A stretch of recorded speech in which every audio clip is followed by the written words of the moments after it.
Assalamualaikum warahmatullahi wabarakatuh. Perkenalkan, nama saya Intan Anindya Mayangsari, NIM 2022101310130094. Saya dari kelas PGSD 9 Universitas Muhammadiyah Malang, PPG Prajabatan Gelombang 1.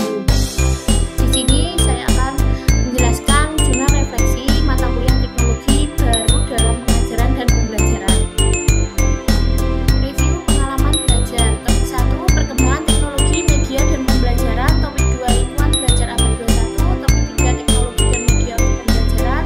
Topik 4, pemanfaatan perangkat digital. Topik 5, perangkat web dalam pembelajaran. Topik 6, pembelajaran jarak jauh. Topik 7, meningkatkan pembelajaran melalui media digital.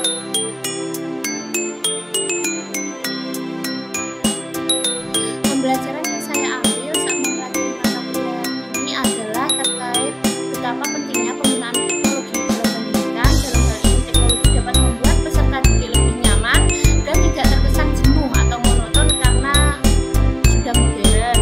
Penyampaian informasi melalui teknologi canggih terlihat lebih variatif, dan adapun hal yang paling menarik dalam mempelajari ini adalah ketika saya merancang media pembelajaran yang menarik untuk peserta didik yang saya berikan kepada mereka. Dalam hal ini, pengetahuan saya terkait pemanfaatan teknologi benar-benar diasah dengan benar.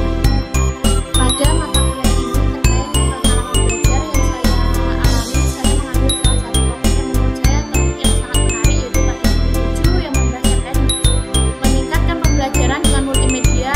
Selama ini, sebelum saya mengikuti PPG dan mengajar di salah satu SD, saya hanya memanfaatkan media pembelajaran seperti video atau gambar. Tapi pada topik ini saya dapat meningkatkan lebih dalam lagi terkait penggunaan teknologi dalam pembelajaran, yakni dengan memanfaatkan multimedia sebagai salah satu cara agar pembelajaran menjadi lebih interaktif.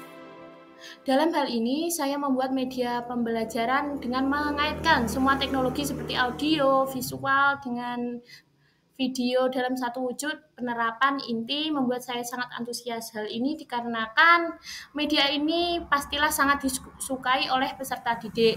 Selain itu, ketika saya membuat media ini secara tidak langsung juga membantu saya mengasah lebih dalam kemampuan saya terkait dunia teknologi yang dimanfaatkan dalam dunia pembelajaran. Kemudian, refleksi pengalaman belajar yang dipilih. Mengapa topik tersebut penting? Topik tersebut penting karena dengan mempelajari teknologi baru dalam pengajaran dan pembelajaran, kita sebagai calon guru profesional dapat mengetahui bahwa teknologi baru dalam pengajaran dan pembelajaran ini sebenarnya perlu kita terapkan mulai sekarang.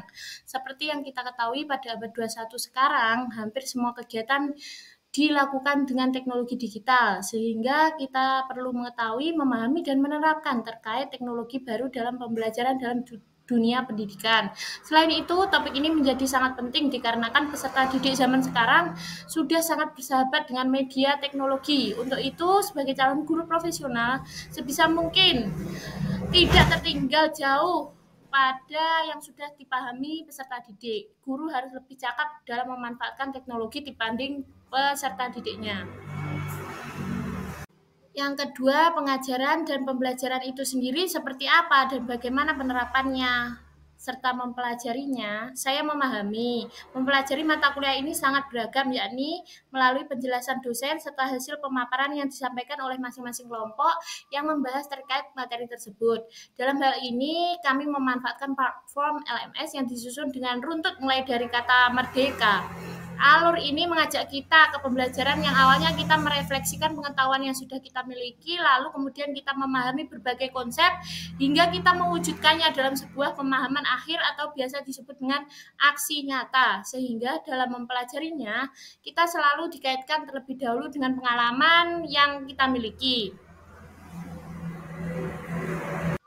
Yang ketiga, apakah strategi tersebut penting bagi saya? Strategi dalam mengimplementasi topik ini penting bagi saya karena dengan menggunakan strategi tersebut, pembelajaran menjadi lebih kompleks. Apalagi dalam mempelajari topik ini, kita juga saling membandingkan hasil dari kelompok lain serta beberapa literasi. Hal ini secara tidak langsung mampu membuat ilmu tersebut lebih terlihat luas. Kemudian, analisis artefak pembelajaran. Berikut adalah salah satu bukti sebagai upaya saya dalam merefleksi topik tersebut. Jika dianalisis dalam artefak ini, saya membuat sebuah media pembelajaran berbasis multimedia, yakni dengan menggabungkan audio, visual, hingga video dalam satu tempat pembelajaran.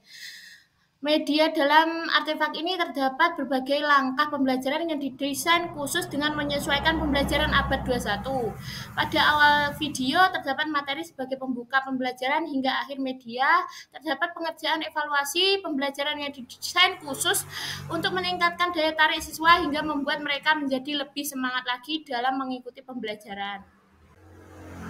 Yang terakhir, pembelajaran bermakna atau good practice. Setelah saya mendapatkan pengalaman belajar terkait topik ini, sebagai wujud agar pembelajaran ini bermakna adalah dengan memanfaatkan Chromebook yang dimiliki oleh sekolah dalam kegiatan pembelajaran sehari-hari. Yang lebih khususnya lagi, nantinya ada 1 hari dalam 1 minggu yang saya manfaatkan untuk menggunakan Chrome itu. Adapun hal yang akan saya lakukan salah satunya ialah mengajak peserta didik memanfaatkan akun belajar ID mereka untuk membuka Canva, dan nantinya akan saya arahkan mereka untuk membuat poster yang berhubungan dengan materi pelajaran. Karena jika hari-hari sebelumnya peserta didik membuat poster lewat media kertas gambar, maka untuk kedepannya Chromebook tersebut bisa dimanfaatkan dan digunakan agar peserta didik menjadi lebih melek teknologi dan mampu mengasah kreativitas mereka. Demikian tadi penjelasan dari saya, ada kurang lebihnya mohon maaf. Wassalamualaikum warahmatullahi wabarakatuh.